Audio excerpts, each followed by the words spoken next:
Assalamualaikum warahmatullahi wabarakatuh. Saya Silvi Zain Adistin, mahasiswi semester 3 Fakultas Hukum Universitas Juanda Bogor. Di sini saya akan mereview mata kuliah Hukum Pidana pada pertemuan ke-6 tanggal 18 Oktober tahun 2021 yang diampu oleh Profesor Dr. Hajah Heni Nuraini SHMH serta Dr. M. Rendi Aridayandi SHMH. Pada pertemuan ke-6 ini masih membahas lanjutan pada bab 4 yaitu sebab akibat. Lalu dilanjut memasuki bab 5 tentang melawan hukum. Saya akan review lanjutan dari bab 4 yang sebab akibat. Untuk diperlukan yang didasarkan pada penentuan subjektif dan penentuan objektif. Penentuan subjektif itu dianggap sebab adalah apa yang oleh pelaku dapat diketahui atau diperkirakan bahwa apa yang dilakukannya itu secara umum dapat menimbulkan akibat seperti itu. Jadi pandangan atau pengetahuan pelaku lah yang menentukan akibat dari suatu sebab. Selanjutnya, ada penentuan objektif yang dianggap penentu atau sebab adalah keadaan atau kejadian adalah pengetahuan hakim yang didasarkan pada suatu keadaan yang secara umum dapat diketahui.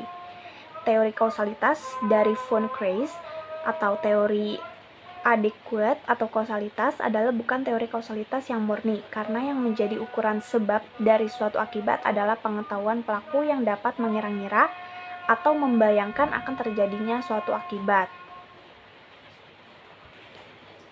Selanjutnya, tinjauan terhadap teori kausalitas.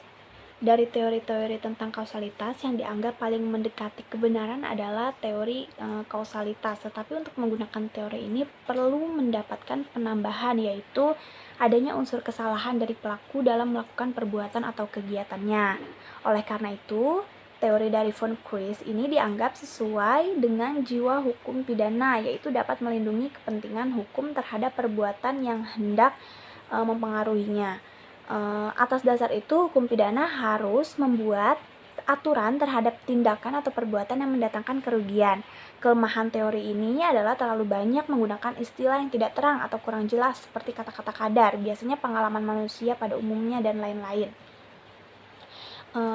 Teori kausalitas dalam hal tidak berbuat muncul dalam delik omisi dan delik komisionis per omissionem commissa, yaitu delik yang dilakukan dengan cara tidak berbuat. Terhadap hal ini ada beberapa pendapat, yaitu tidak mungkin orang yang tidak berbuat akan menimbulkan akibat. Ini pendapat ilmu pengetahuan alam. Pendapat ini tidak dapat dipergunakan dalam ilmu pengetahuan sosial, khususnya ilmu hukum pidana. Ukuran dari sebab adalah perbuatan yang paling positif yang dilakukan oleh pelaku. Sebab adalah sesuatu yang dilakukan. Jadi, teori ini juga tidak dapat diterima dalam hukum pidana karena bukan yang paling positif yang menjadi ukuran, melainkan yang ada hubungannya antara sebab dengan akibat. Lalu, sebab adalah perbuatan yang mendahului akibat yang timbul. Itu teori berbuat sebelumnya.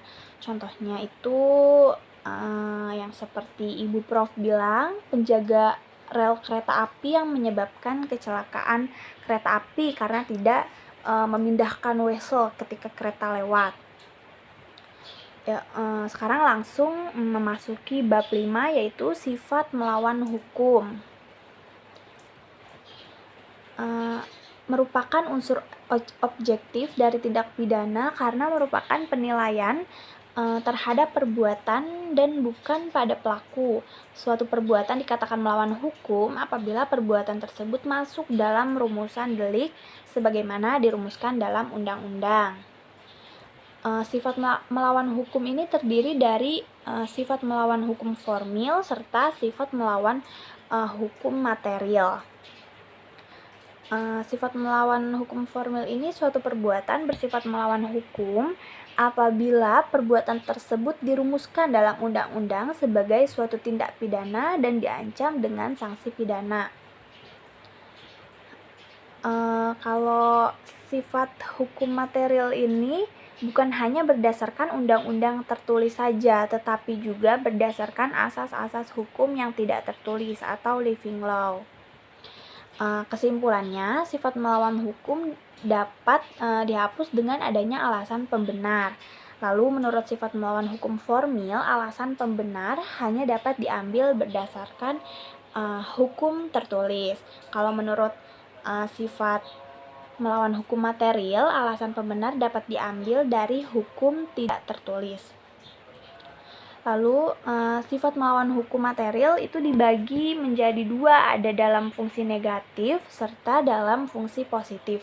Kalau dalam fungsi negatifnya itu mengakui kemungkinan adanya hal-hal yang ada di luar undang-undang untuk menghapuskan sifat melawan hukumnya perbuatan yang memenuhi rumusan undang-undang.